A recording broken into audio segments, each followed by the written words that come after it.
Good evening, everyone. Nick Alessandrini back here for DETV, and I'm joined as always by Jason McCall and Matt Maurer. And we are here to talk a little DETV sports. We're back on our regular schedule here on a Monday evening, and we've got some great things to talk about. Some big news in the NFL today is the Colts have fired Frank Reich. They've got a new interim head coach that's a little bit different from the past head coaches here in the NFL. Also some big games yesterday. Dennis's Bucks able to squeak one out at home over the Rams. And of course, Jason's Ravens in action tonight. We'll get to our Monday Night Football preview. So a lot to get into. It's going to be mostly NFL show today with a little NBA tailored on there at the end. But as always, Jason McCall, Matt Maurer. Start with Jason. How you doing today? Welcome back on a Monday.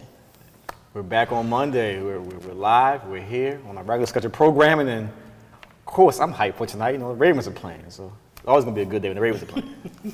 That's true. Matt, welcome back. Here we are on a Monday. We've been on Tuesdays here the last few weeks. How you feeling? Ready to get going tonight? I'm feeling better. I'm recovered from my Devontae Adams, Joe Mixon beat down in fantasy. Ooh.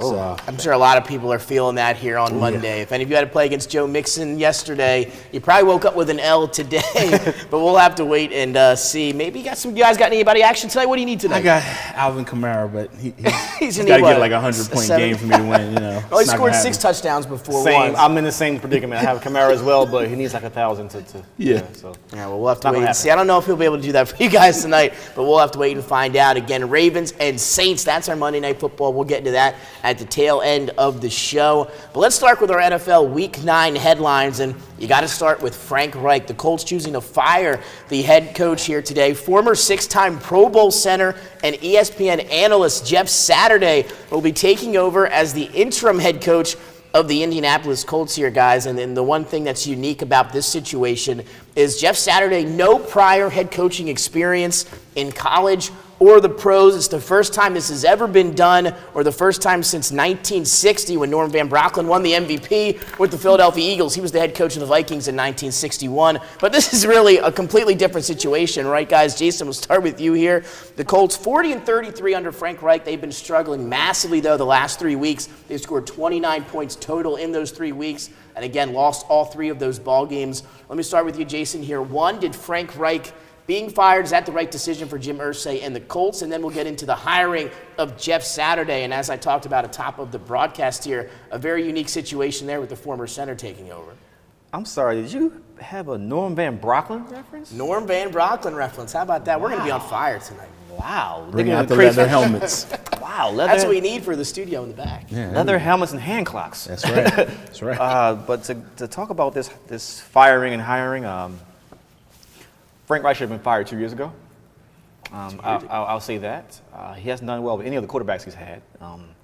Sorry for him that Andrew Luck happened the way it happened, but they've had 7 quarterbacks since then, and hasn't worked out too well. You pick up Matt Ryan, and then you bench him essentially after 5 games, say, you know what, your time is over.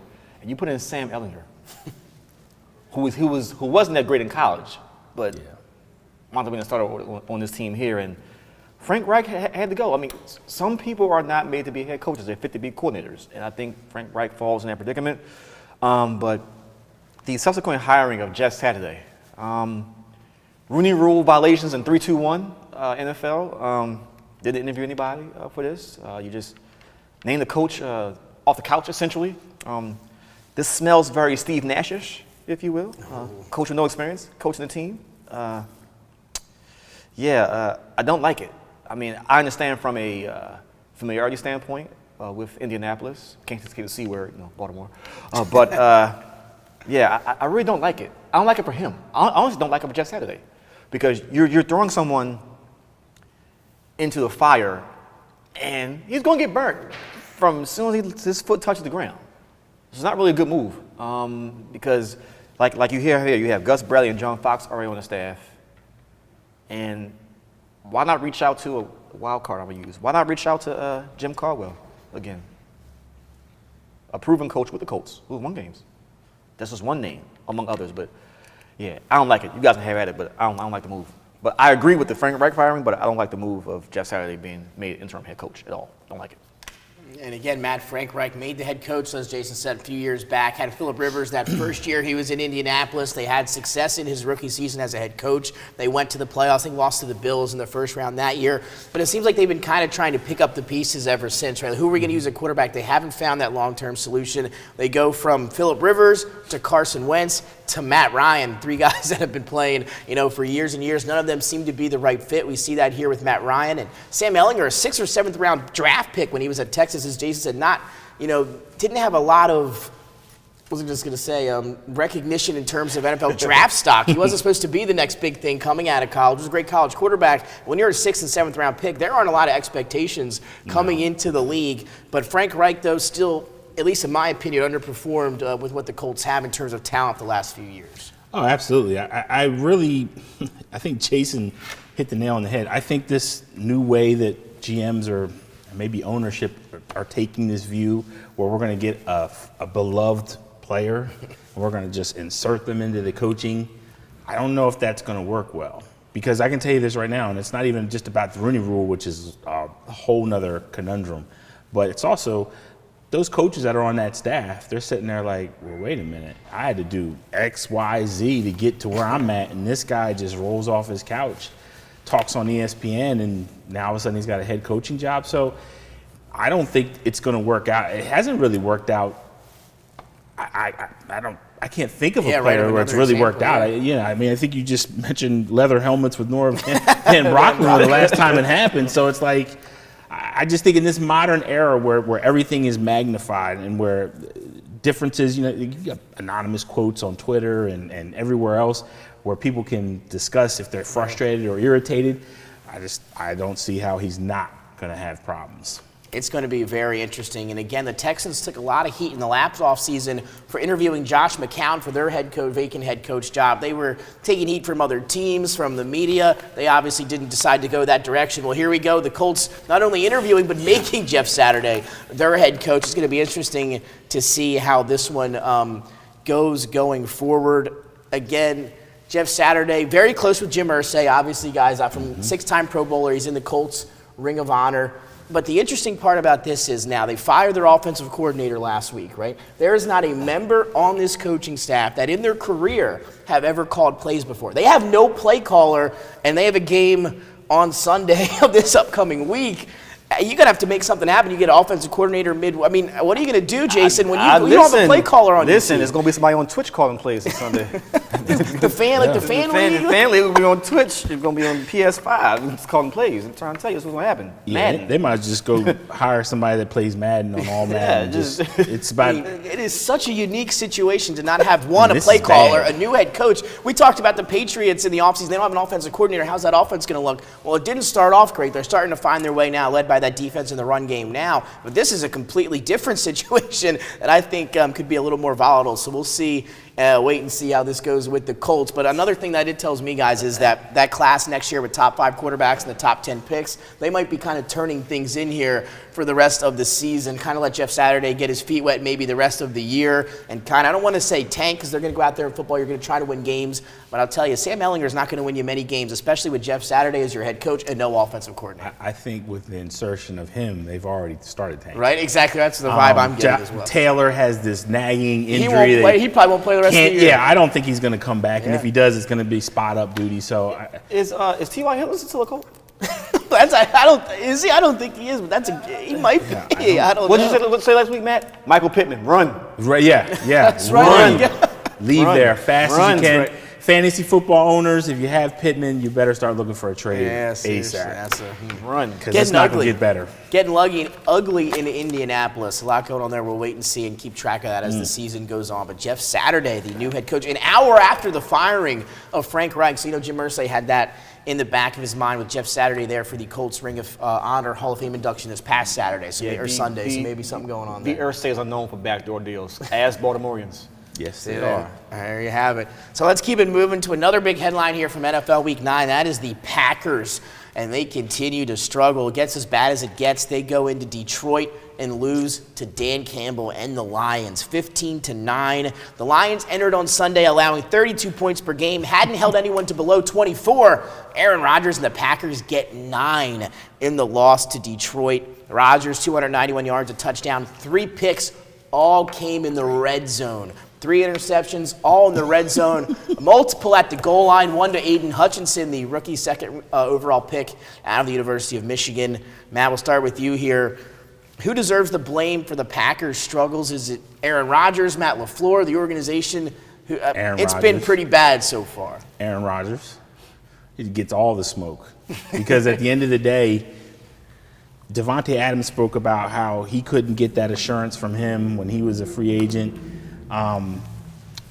He just we talked about it earlier in the year where he just looks frustrated every single time he makes a throw. Especially yesterday. You saw some of those clips. Romeo Doubs is now he might be out for the year. Man, it's bad. Yeah, it 4 looks to 6 bad. weeks at least. Okay, and Randall Cobb, I believe, is still out. Yep, still. It's not getting So any now better. you're relying on Christian Watson, Robert Tonyan.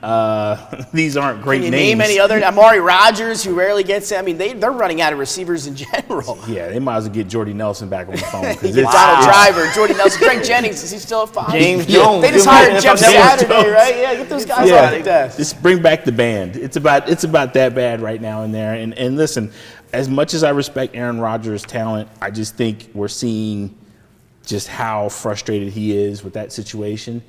And at this point, I mean, I don't know how you don't blame him. And again, when you watch the game, Jason, as I did yesterday, and you watch what the Packers are doing, and it's been all year, Aaron Rodgers is missing throws. He has some, don't get me wrong, they're not open all the time, but when those guys are open, he's missing them. We saw it at the goal line yesterday. I mean, 3 interceptions in the red zone, 1 that's unacceptable. 2, they were bad interceptions. Some of those guys were open. He had some terrible throws at the goal line. I'll say this. I'm going to go a step further with this Aaron Rodgers thing. It's all his fault. A couple years ago he told us RELAX, relax. So I got a new word for you to spell this year. What's my, right here?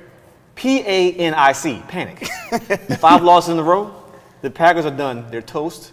Aaron Rodgers has fallen off the cliff, and he cannot climb back up. Will we see him again? That's the thing. I'll go a step further.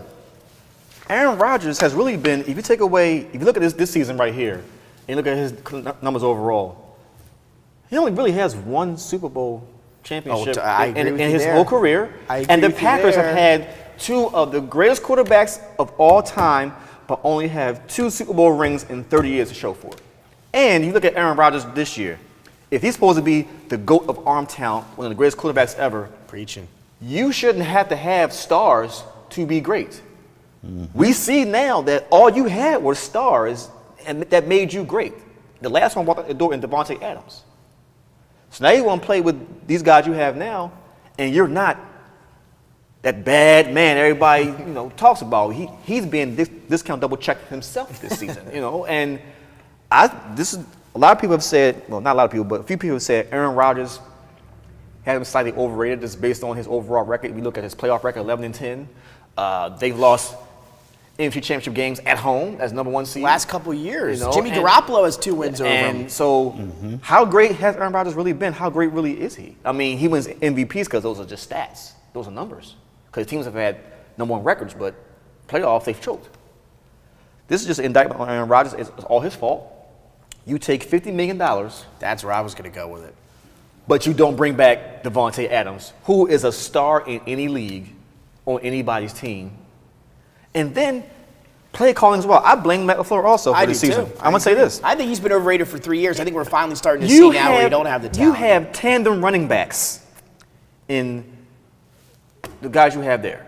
Jones and Dillon. Mm-hmm. Why are you not curtailing your offense to highlight the running game and you put Rodgers in play action? Yes.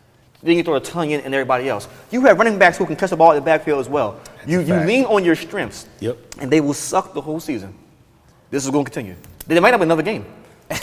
5 straight losses. That's the first for the Packers since 2008. So it's been a while since they've had 5 straight L's. We've talked about the contract, Matt. Aaron Rodgers getting $50 million a year. It's hard to build a team around somebody when you're making $50 million a year. You've seen Brady and some other guys take discounts in the past. That wasn't going to be Aaron Rodgers this year. And when Devontae Adams left in the offseason, one of the reasons that he referenced was that he wasn't sure about Aaron Rodgers because he's always, am I playing? Am I not playing? Am I going to retire? Am I going to go somewhere else? And he said he was done dealing with that. He's going to go to play with Derek Carr, who knows is going to be in Las Vegas at the time. Who knows how much longer the way they're struggling. We're not going to have enough time to talk about the Raiders so far today.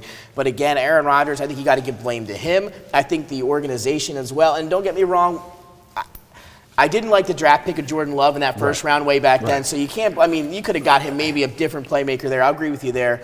But, you know, they've come a little way since then. And I think LaFleur is overrated as a head coach. I think Rodgers is overrated as a player now. I think he always has, but don't get me wrong, always been very, very good. I just think a tad bit overrated.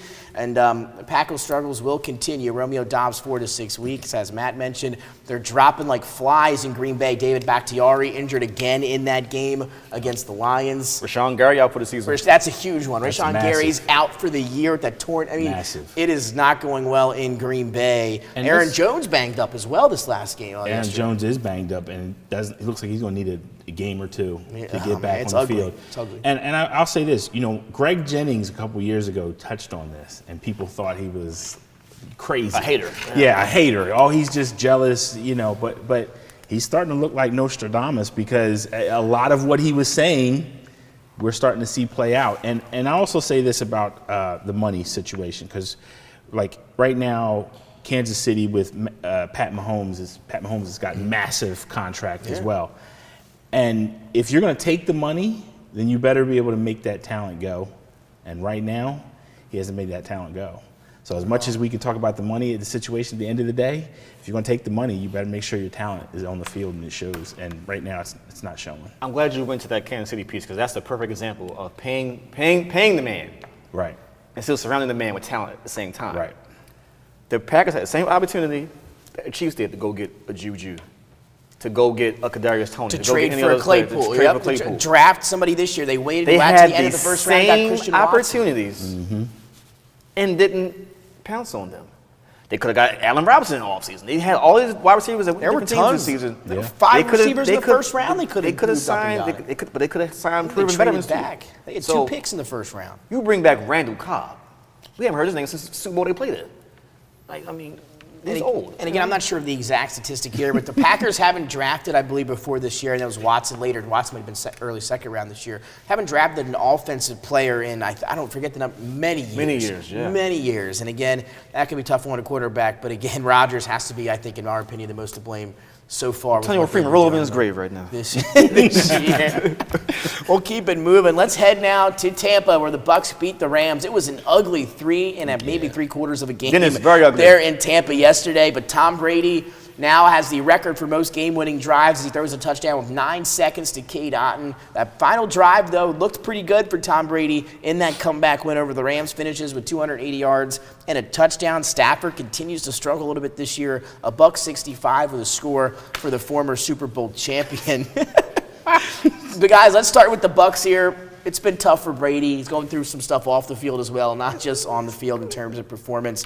Next week, he has to go to Germany for the NFL Germany game, and that was a big thing I think he did with Giselle back when they were married. They're the first team to ever play in Germany. I think she had a lot to deal with that, and the whole Bucs getting involved in that game. Now he's got to head there and think about that next week. But what a touchdown there for him, Matt, to end that game yesterday. Is this going to be a season turnaround now for Tom Brady and the Bucs? Is that the kind of play that could kind of jolt you forward maybe this year as they now sit in first place in the NFC South? It's not saying much. Yeah, it could, but I got to tell you, man, the biggest problem I have with the Bucs is kind of what the Packers have, is that Leonard Fournette cannot get going in this offense. It is horrible to see.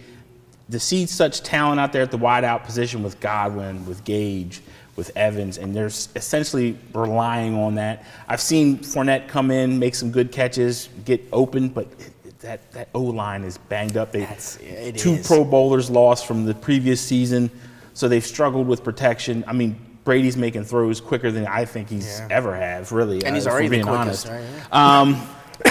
But I really want to touch on the Rams. I think as much as the Bucks beat the Rams, look, I just gonna be honest. Stafford's trash. It's gonna be on. Look, I know people are gonna say, well, it's the O-line, it's this, it's that. Listen, I acknowledge all that, and that could be the case, but look, the hyper-targeting of Cooper Kupp is getting beyond ridiculous now. I mean, if you're out there playing defense, you're like, let me guess, Cooper Kupp? Yeah, you're just hyper-targeting him. I mean, he's getting targeted like 19 times a game. Meanwhile, Robinson's sitting there just like, hey. And you have Tyler Higbee, who is just so inconsistent. Had a good start to the year. He is up and down. Great start to the year. Very inconsistent pass catcher. I don't know if it's what is it with Higbee? Thank you for leading me into Tyler Higbee. He's one of the top-ranked tight ends in the league, and he's not showing it this year. But like you said, the hyper-targeting of Cooper Kupp, a la Calvin Johnson, anyone? Right. You know, this is what Stafford does. It's just that I don't think Stafford's fully healthy from that injury that he suffered in the Super Bowl. I think there has to be. I really think he's healthy, and I think that he's trying to force his way to play through this year. I think it's more than we know about that injury. And trying to play through it because that's just who he is. I mean, I give him respect for that, but no, he's playing. I won't say go as far as say he's trash. I'll say he's playing like trash. I'll say that, but I'm not gonna say he's trash because he's a little harsh. Put up a little notes with numbers, but with the Rams also, I think their defense doesn't scare anyone anymore. Right. Von Miller not being there is a big hole for them. They were feared last year. They do still have Aaron Donald up front, and you still have Jalen Ramsey on the back end and Troy Hill. But you need some guys that can rush the quarterback. But you need a pass rusher. And, Definitely. And Von Miller not being there, and Leonard Floyd hasn't really showed up. So it's like, what do you do? Because their defense is not really their defense. But to go back to the Bucks, Brady threw 58 times. There is no way you're going to win a championship throwing 58 times and you still hit under 300 yards. Yep. But I will give Tom Brady his credit. He cracked 100,000 passing yards on Sunday. Yeah. That's like the 100-point record in a single NBA game. I don't think anybody's ever going to touch that. The second closest person, Drew Brees, 85,000 yards, so still 15,000 yards away. They were saying something last night on Sunday Night Football where certain quarterbacks to break the record, Pat Mahomes would be like 42 years old if he played through the numbers he has. Josh Allen would be 43 years old before he got close to that record. And Joe Burrow will be 46 before he got close to the 100,000-yard record. So that's one of the records where it's just going to be out of reach. That's going to be tough to beat. And I think it's a lot of things, Matt, as you mentioned, for the Bucs. That offensive line has been killer for them. Oh, yeah. With Jensen going down early in the season, he was the heart and soul of that offensive line. Probably maybe the heart and soul with Brady along with that offense. He really gets things going there. And Fournette, I mean, he's getting hit in the back. It's kind of like we see out of Najee Harris in Pittsburgh this year. He's getting no momentum on some of these carries because he's got nowhere to go. This line is getting beat up front initially on these pushes, and he's running into some guys. We'll see if he can get things going like he did at the end of last year, maybe the regular season, the final 4 or 5 weeks. He really got it going, caught a lot of balls. They'll get Jensen back, maybe get some guys healthy up front, and we'll see if they get a little bit better. They miss Ronald Jones in the backfield, too. And Gronkowski. I think Gronkowski not being there this year is killing blocking-wise, especially on the edge. So we'll see, again, the Bucs. See if they can turn it around. That's the kind of game that does it matter in that division, though? And I think Brady knows that. I think that's why there's no pressure on him. And I think he knows that. Yeah. That division is horrible. And listen, I'm a Stafford and Brady hater. I'll be the first person to tell you that. I'm not fans. Hate. If they ain't Warren Moon or Joe Montana, I ain't trying to hear it. So, look, all things, totally. Brady should get credit for what he's done in his career. It's amazing. I don't think we're going to see it again. Stafford, look, got the monkey off his back. He won it last year, but what's the difference between him and, say, I don't know, Trent Dilfer or some of these other guys? Well, he's better than Trent Dilfer. No, he's better than Trent Dilfer. In terms of Super Bowl but what I'm saying, what I'm trying to say is this, right? So, like, Eli Manning has 2. Yeah. Kurt Warner. Ben has 2. Big Ben. He has 1, and then he got back there with the Cardinals. Yep. What I'm saying is the consistency matters to me with QBs. You can't have one season where you're, elite, and then proceed to have 5 seasons. Okay, let me ask you this: since we're on that elite or numbers wise, because Matt Stafford has numbers. Yeah, he has numbers. Is he the modern era Dan Marino, even with the ring? He's the modern era Adam Dunn. Oh, Adam Dunn to home runs is what Matthew Stafford is with passing yards. Or is he more Dan Fouts then, if you will? Dan Fouts. I like that. Dan Fouts. Dan definitely. Fouts? Okay. Yeah.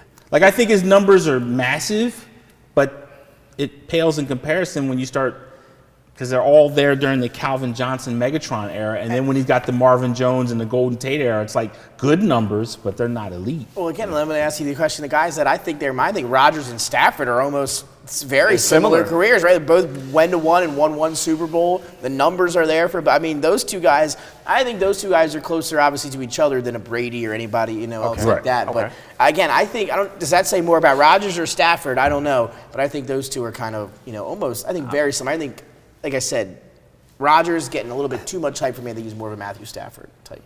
I mean, you know what? I've never put them in that conversation, interesting. But now thinking about it, you're not too far off at that point.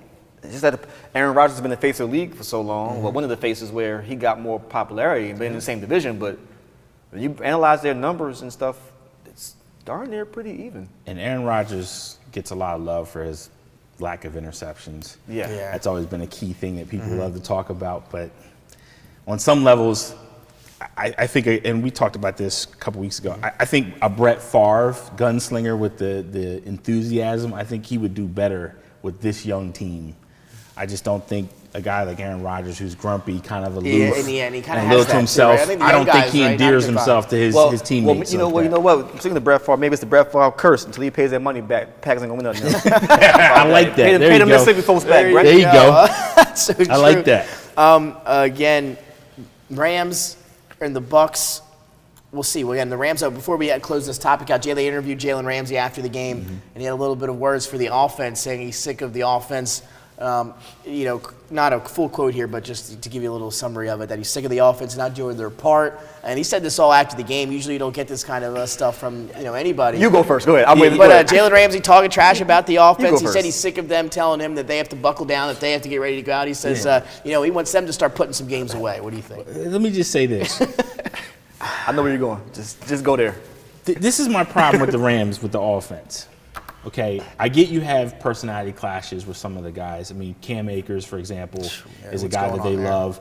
Kern Williams has been hurt, so they really liked him during the preseason. So, yeah, okay. But my problem is the head coach. Dude, you don't have time to do the whole sit in the corner and pout. I don't care how talented you are. You need production today. I mean, as much as Henderson is a quality back, Cam Akers was the guy you're supposed to come in here and be 1,000+ yard rusher. And look, maybe it's the Achilles injury, because I know Achilles injuries have been a little devastating for running backs. But you can't tell me he has less talent than James Robinson. I think Cam Akers has good talent. I'm not going to say elite, but he's got good talent. And for you having Darrell Henderson as your RB1 and you're giving this guy 2 carries a game, I don't know if that makes a lot of sense. Again, run game's not working. I'm going to go here with let's see what Jalen Ramsey. Jalen Ramsey, he can't talk. He needs to stop getting burnt every game. He has to get burnt. It's true, he gets burnt every game, every year, and they rank him in the top 5. Listen, you want to talk about your team, why don't you stop getting burnt first and letting Troy Hill cover up all your mistakes? That's a fact. Stop getting burnt. That's a fact. I think he got burned a few times in that game yesterday. Does Van Jefferson still play for the Rams? He had a bad drive. He has not looked good since he returned 2 weeks ago. Because he's there. Got butterfingers. Yeah, that did not. Well, I mean, he had him anyway. He's always had them. But I'm just wondering. I know he's still on the roster. But Van Jefferson's our RB2, essentially, in terms of talent. Because Allen Robinson's been on a milk carton somewhere. I don't know if the Monstars took his powers or something. Oh, man. I don't know. The football, huh? So more, I guess, who's got a worse outlook on the rest of the season, Packers or Rams? I mean, I guess it's Packers. Packers by far. Are the Rams a playoff team? Are they going to get in? No, I don't think they're a playoff Neither team. one made the playoffs this year. Neither one. How about that? No Rams or Packers. I would have told you that at the top of the season. What would you have said? We'll keep it moving to one more headline before we get to Monday Night Football, and that is the red-hot Jets. Taking down the Bills 20-17. We'll get to the Josh Allen injury here in a little while. Zach Wilson, 18 of 25, 154 and a touchdown, doing what he had to do, not turning the ball over. He was known for throwing a lot of interceptions last year. This year, he has 4 games without picks in the 6 that he's played. So, again, they're not asking a lot of him, but he's doing what they need to do to get the win. Breece Hall goes down. They still find a way to run the ball. Michael Carter looked decent in that game yesterday, but it's the Jets' defense, guys, I think that's been standing out, holding the Bills to 17 in that win, Jason. What do you think of the Jets? Are they for real? Let me look in the camera. Lamar, my guy. Oh no, Lamar talking to Lamar. You are the biggest Jets fan that I know. I'm gonna give y'all credit on the air. You guys are for real. I'm drinking the Kool-Aid. With that being said, the Jets have always had good defenses. We can go back to the mid-2000s and on. Even before that, yeah. They've always had good defenses. But now you finally have some offensive pieces that can complement the defense again, a la the Sanchez era when he still had LT running the ball and other receivers. Santonio Holmes out Santonio there. Holmes. So this is the best Jets team since the 2010 team. I got to the AFC Championship game. So when I look at the Jets right now, I look at a defense that's playing lights out. They've been top 5 scoring defense the last 3 years anyway. And you finally have some, like I said, offensive weaponry to actually complement that. And they can go they can go somewhere. I'm not saying Super Bowl, but they're going to put some fears in teams in the playoffs. They will be a playoff team. Playoff team, and again, Coach Saleh, coming over from the 49ers a few years back. Matt, as you know, being a 49er fan yourself, the defensive coordinator in San Fran for those years, he's done a great job. I mean, coming into the season, they make some good draft picks. Everybody loved the draft they had. But then, at the beginning of the year, they had the injuries, right? Mekhi Becton out for the season. Then Dwayne Brown, they get off the couch to come play for him, who's a former All-Pro. He gets hurt. Right. They've had injuries there. They get Breece Hall in the second round of the draft. Huge hype train around him. Fantastic preseason, fantastic camp. Really starting to come on a few weeks into the season, looking as maybe one of the best backs in the league as a rookie. He tears his ACL. He's out for the season. A lot of things going against the Jets. They keep finding ways to win. Yeah, I think because the culture is different there now. They're not the same Jets. They don't have this attitude of, like, we're the Jets. They now say, like, we're the Jets. That's true. That's a complete swing because that's how it used to be. Yeah, and I think Sauce, can't say enough that about swagger Sauce. right Sauce is, Although that was passing interference on the last play. Yeah. But that was close. They got Gabe Davis with the extension first. No, he was rapping. He was rapping. That's part of a good cornerback is to sometimes cheat and get away. Exactly right. That's true. That is true. You got to get the little subtle holds. Yeah, little subtle holds. Yeah. But again, hold them close. I think as much as Breece Hall going down was a huge loss for them, at the same time, I think people forgot that Michael Carter is a former second-round pick, and he's a guy that had a lot of talent that they liked. So I think they always looked at this as being a dual backfield. And then I think they're serious because they didn't say we're going to sign a guy from the practice squad. They said we're going to make a trade, get James Robinson in here. So they're all on board with this, and they feel that they got pieces to make a push into the playoffs. And I like their team. I like their future. And, I think they're going to be a team that's going to be reckoned with once they get all their pieces together. And how about this, guys? We talk about divisions. The NFC East has had a strong showing so far this season. The AFC East, all teams above 500 with the Dolphins, the Jets, the Patriots, and the Bills. That's a strong division. Jason, all 4 of those teams, could they make the playoffs, all 4? The way the AFC looks this year, yes. Yeah. Wouldn't that be something? You get a division with 4 teams. But the odd man now actually might be the Patriots still in that division. If you're going to ask me right now, they can probably get 3 in. Yeah. But I wouldn't be surprised if all 4 got in. But I think 3 get in from that division. I do. Close. Then wouldn't that be a success for that division? Again, it used to be Patriots and everybody else, was under 500. Now they're starting to look pretty good over there. Again, just to stick with this, Josh Allen hurt that elbow yesterday. That's been a big talk of the town here.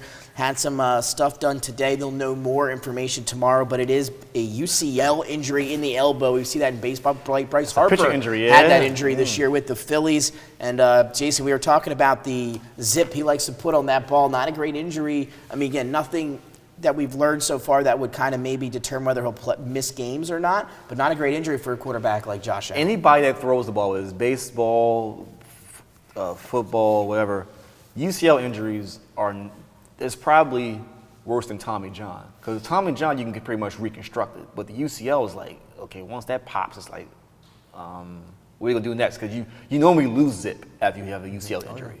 Like your velocity goes down probably an average of 5 to 10 miles per hour. Bryce Harper could even play right field the rest of the year. Right? And I'm surprised he had all the home runs. But this injury to Josh Allen, it's very significant. Even if he misses a game or 2, in that division this year, you can't afford to lose a game or 2. With the way that everybody else is playing in that division. So whether it's 1 game, 2 games, or whatever the case may be, this is potentially a big blow. And even if he goes out there and plays with the UCL injury, they don't have a running back. So if you don't have a running back and you can't really get the ball to Gabe Davis and Diggs and everybody else, I mean, you picked up Hines, but they can't get the ball. Then what do? You can't rely on defense for everything. Sometimes offense has to score too. Mm-hmm. So I think that says a lot. And right now. again, Josh Allen, he's their best running back right now, right? Yesterday ran for 86 and 2 touchdowns. He's taken a lot of hits. I mean, he's built different as a quarterback. We've seen him been able to bounce back from some of these hits.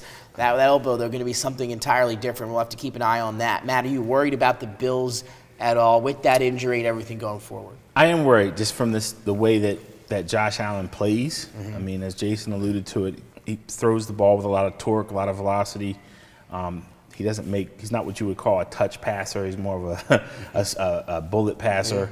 I do think this could be a good blessing for Hines because he is such a talented pass catcher in the backfield. They use him in more sets, check downs, so that he doesn't have to extend his arm as much. Yeah. So that could be what the coaching staff might look into, because I agree with Jason. They don't really have a run game other than Josh Allen, and Singletary has not proven to be a great pass catcher as good as Hines is. So this could be something that Hines takes. I'm gonna give y'all a cautionary tale. Like I said it before with Josh Allen, who reminds me of. Josh Allen is Cam Newton. I was just about to say that. Yeah. Once Cam had that shoulder injury, never the same. When did it happen? Around year 5, year 6? Yep. What year is Josh Allen right now? Year 5? Mm-hmm. UCL injury? It's not that coincidental right now. With the style of play, similar style of play, not really the greatest touch passes, but they threw a lot of velocity. They ran people over. Mm-hmm.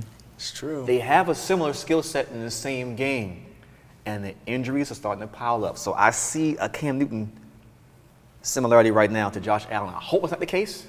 Right. But this is around the time where Cam Newton started to get hurt too. Yeah. Remember, he's an MVP before he got hurt. That's a fact. Went to Super Bowl before he got hurt. And that year after that, got hurt, never was the same. So I hope this Josh Allen injury isn't that bad, but I'm having deja vu, and I don't like what I'm seeing right now. Mm-hmm. And something to keep an eye on. Again, the Bills still looking pretty good this season, but something to keep an eye on. Josh Allen, that injury going forward. They dropped that one to the Jets, who stay hot. So let's now get into Monday Night Football at 7:32 here on the East Coast. It's about time. So about 45 minutes till kickoff. Let's dive in and talk about the Ravens and the Saints. You can catch that one obviously tonight on ESPN. The Ravens slight favorites, -1.5, with an over/under set at 46.5 points. The Ravens 5-3, and the Saints coming in at 3-5. Talk about the receiving matchup. Bateman for the Ravens out for the season. It was announced last Wednesday. Michael Thomas for the Saints out for the season. Jarvis Landry, he will not be playing tonight. He's injured as well tonight for the Saints. Mark Andrews, he will not be playing tonight. Shoulder and ankle injuries for the talented tight end out of Oklahoma. So Isaiah likely season, as I talked about last week, guys. We'll see if he can come in and set the tone for Baltimore. Him and Duvernay might have to have big games on the outside for the Ravens if they want to move the ball through the air. They're dealing with a lot of pass catchers out. Same thing for the Saints, but they still got that man in the backfield, AK-41, Alvin Kamara. So should be a fun game here tonight. Roquan Smith and Deshaun Jackson's debut for the Baltimore Ravens. Ever since that trade, they bring in the NFL's leading tackler. How will that affect? Again, they haven't been great against the run this year. Maybe that'll help out a little bit. Ravens coming off that 27-22 win over the Bucs. The Saints shutting out the Raiders 24-0 last week. So both teams coming out with a win. And how about this, guys? The first time ever Lamar Jackson will play against the New Orleans Saints in his career. It's never happened. First time tonight. He is 25-2 in the 27 games that he's played a team for the first time. So he's doing pretty well in terms of that. Jason, what's going on tonight? Here we go. Your Ravens in action on prime time. They get the Saints on the road. How you feeling about this one? Yeah, we had to let all the opening acts play this weekend, for the headliner tonight, in the Dome, Superdome, New Orleans. I will say this about the Ravens. We're going to figure out what Greg Roman's really about tonight, with Bateman being out for the rest of the season and with Andrews being out. We're going to see how creative he's actually going to be with the passing game, and how effectively will he use Gus Edwards and Kenyon Drake. I believe Kenyon Drake right now fits the offense a little bit better than Gus Edwards does. He gives us little more pop out the backfield. Explosiveness a little bit, maybe? And his catching ability out the backfield as well. I think Gus is right now better used for short yardage. North and south, yeah. But I do think likely we'll have a big game tonight. But like you said, Lamar Jackson 25-2 against teams that he's played for the first time. That's because he's never played with, so you can watch film on a player all day. Mm-hmm. Right. But until that game speed hits you in real time, he has an advantage. So I think still right now he's the X factor. But the Saints have a player with a somewhat similar skill set in Taysom Hill. You can't game plan for him either. So what position will he play tonight in this game? But I think the addition of Roquan Smith to the defense will stop the gashes up the middle with the run, and also in the short passing game. I believe he's a decent cover linebacker, and it forces Peters and Humphrey to actually just play on the outside now. They don't have to worry about coming down the box and tackling, which is not really Marcus Peters' strong suit. Right. Because you need Peters to be the deep threat guy to stop them from going deep. So him not having to worry about tackling as much will make his game a little bit better. But at the same time, I think the Ravens have this game regardless, just because of the simple fact that I think that the momentum switch has been turned on for Baltimore. And we've seen this before from Baltimore where, okay, you get to midseason, you're about 5-3, 6-2, whatever the case may be, and you go on a run. I think they're in that zone right now for the run. And I think that the Saints have too many pieces out, or not playing rather, whether they're injured or whatever the case may be, that will stop them from winning this game. And I don't trust Andy Dalton. So, Ravens know how to play him too. We've known a long time. That's true. Bengals, And coaching staff in Baltimore. So, they're not a game plan for Andy Dalton. It's not like the game planning for Jameis or like I said, for Taysom Hill. So, and Deshaun Jackson, deep threat tonight, gonna have to be. Let's see how much he got left in the tank. But from the way he's looking, looks like Deshaun, but will he play like Deshaun? That's the key. But all you need is one out of him, right? All you need is one. 60 yards and a touchdown. Listen, he has the highest yards per catch average in NFL history. There it is. So, he could pull something off tonight. Yeah. Matt? Most touchdowns of over 50 yards in the career for wide receiver. He was fun to watch. Is man. Deshaun. So He's been fun to watch. Yeah.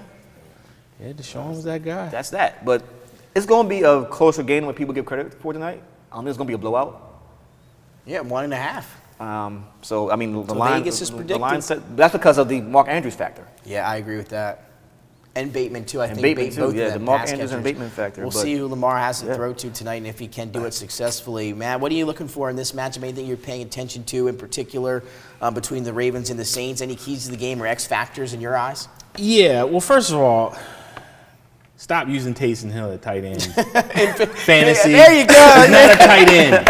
It shouldn't be allowed. He never lines up on tight end. Shouldn't be allowed. Should not be allowed. Oh, that's a pet peeve of mine. I'm Right? sorry. Now that we got that out of the way. Let me get that out of my rant. Okay, sorry, guys. I'm not a big Bateman fan as much as I am Duvernay. I think Duvernay has that Victor Cruz type ability where I like that comparison. Like he's just around. He's a playmaker. He just happens to be around when you need him the most. I think Andrews is the bigger missing piece here. Yeah. But I really think Isaiah Likely is going to take another step forward as he's been. I mean, he looks so good out there. But yeah, Duvernay to me I think is severely underrated. I think he's got so much talent, and I think he's going to be a guy that I think in a couple of years people are going to say, oh, wow, he's really good. I really do think he's that good. I just think he's so quick, and again, he just seems to be around when you need him the most. When there's a play and you're like, oh, that catch is not catchable, he makes the catch. He actually catches the ball. Yeah, he catches the ball, and he extends plays. And I just think that's the one thing about him that so many people miss when they talk about Bateman. I think Bateman was the more flashy toy. But Duvernay is the guy that really, I think, puts a lot more work than people get him credit for. And again, we'll get into some of these over-unders and pick-ems here in just a minute. I agree with you guys, though. I think Likely's in for a big game tonight. His over-under we'll get to here in a second as well, but I'm going to recommend taking the over here out of Monday Night Football. We'll get to it, though. But, guys, before we move on, is there anything else that you're looking for tonight, Jason? I'm looking for James Proche tonight. The forgotten receiver in Baltimore. There you go. He's He came in highly touted on the squad. He's had flashes of brilliance over the years he's been there. He was actually ranked higher on the depth chart than Duvernay at one point in time in Baltimore because he's a better route runner out of the two. So I'm thinking with Bateman being out, you're going to see a lot more Proche. And so you have James Proche running the inside in intermediate routes, and you have Duve going downfield, and you have Deshaun on the other side. So if you line up Duvernay and Deshaun, likely to work the middle of the field. Likely the middle of the field. That's running lanes for Lamar, for Gus, and for King and Drake. So that's what I see happening tonight. So there you go. Ravens -1.5, 46.5. Let's get to some of these lightning round guys here ahead of Monday Night Football. Let's start with our over-unders. And Andy Dalton, 232.5 passing yards. Yes or no? Jason, start with you. Under. Matt? I think he'll get it. I'm going to go over too. Andy Dalton over 232.5. Alvin Kamara, 64.5 rushing yards. Matt, you first here. Yes. I'm going to go with yes, Jason. No, I think they have more receiving yards than passing yards. Than rushing yards. All right, here we go. 42.5 receiving yards for Alvin Kamara, Jason. Over. I'm going to go under receiving, over rushing. Matt? I think it'll go over 42. So over both there for Matt. Lamar, 62.5 rush yards, Matt. Over. Over. Under. Under. Jason going under. 211.5 pass yards for Lamar Jackson. Over. Over. I'm going to say that's right, yeah. Devin Duvernay, Matt, 44.5 reception yards. These are your guys. You going to have that tonight? I think it'll go over. Over. I'm going over too. I'm going with you. I think he'll likely go over. Clean sweep. Over. Clean sweep. And then there we go. I'll stick with likely here. 46.5 yards for Isaiah Likely. I think he's got it in the first half. What do you think?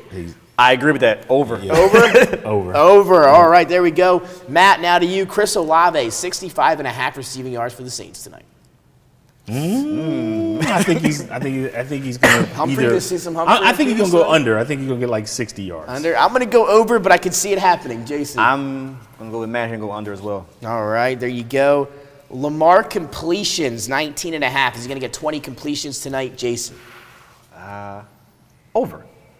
I'm going to go with under, Matt. I'm going under as well. Under as well. Longest touchdown in the game, 42.5 yards. Matt, we'll start with you. I think go over. Over. I'm going to go over. Let's have a big play tonight. Jason? Over. Over. Longest field goal, 46.5 yards. We're going to see a Tucker bomb tonight, Jason. Under. Yep.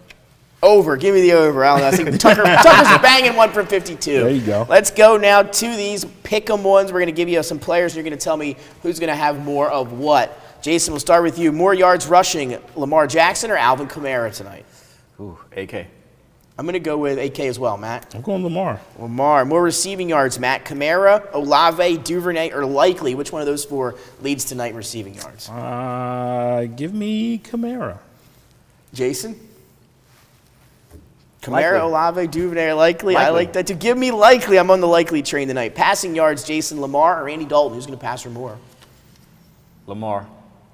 I'm going to go with, give me Lamar, I guess. Going Dalton. Yeah, it's close. I could pick him, throw him up in the air for us. Who leads the game in reception? Who has the most catches tonight? Likely. Yeah. Likely. Give me Likely. I've been on the train all night. Why not? Will there be a defense or special teams touchdown? Yes. Yes. No. Anytime touchdown scorer, guys. Who gets in the end zone tonight? It can be at any time. Just they got to get in. Jason, we'll start with you. Who's going to score tonight? Kenyon Drake. Kenyon Drake. I like that one, Matt. AK. Give me Isaiah Likely. He's getting in the end zone tonight. All right, guys, it's time for our picks. Ravens -1.5. Jason, we're going to finish with you. So, Matt, what do you think? Ravens on the road -1.5. A tough New Orleans Saints defense at home. Both teams banged up. Who are you going with? I'm going Raves. Ravens -1.5. Anything you like the over-under at all? 46.5. What do you think about that? You staying off it, or do you like that either way? Staying off it. Staying off it. I'm going to go with the Ravens. I think it's going to be closer. I think it's going to come down maybe to the wire, but I'm taking the Ravens with the points, Jason. Now, here we go. Your team in action live on Monday night. What are you thinking tonight? There we go. My airtime. Thank you. All right. So, the year was the 2012 football season. Super Bowl 47. Last time the Ravens played in New Orleans was the Beyonce halftime show game. Lights went out. We wore those all-white uniforms, the white jerseys, and we won the game, won the Super Bowl.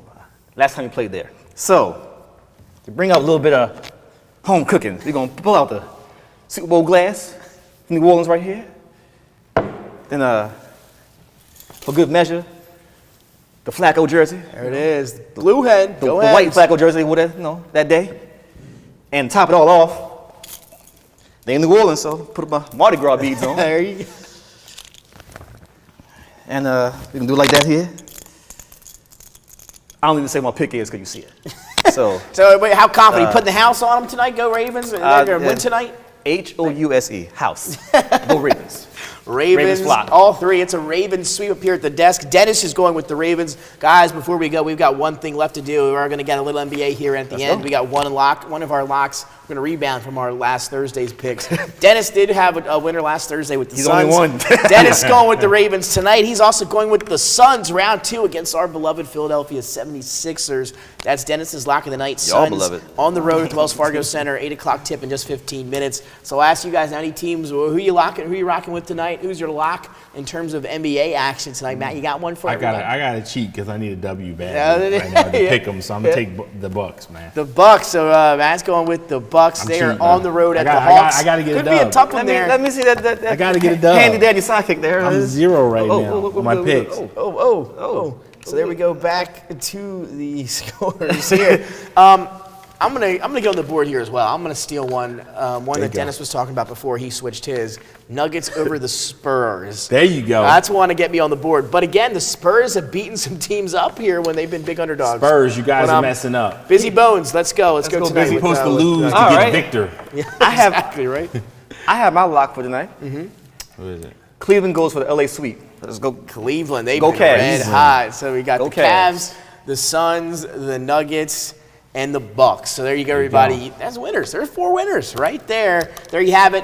University of Delaware men's and women's basketball in action tonight. Dell State also in action. College basketball is officially underway tonight for everyone. So it's going to be a great college basketball season. Football, there's so many sports going on right now. Again, Philly's great season, able to make it to the World Series. Didn't go how we would have liked it to go. But again, they get there. We'll see what they can do next year. But a great season for the Phillies. Come on, Coach. Yeah, so for everybody here at DETV and Dennis Pritchard, our fantastic producer, we will see you next time this Thursday night right here on DETV.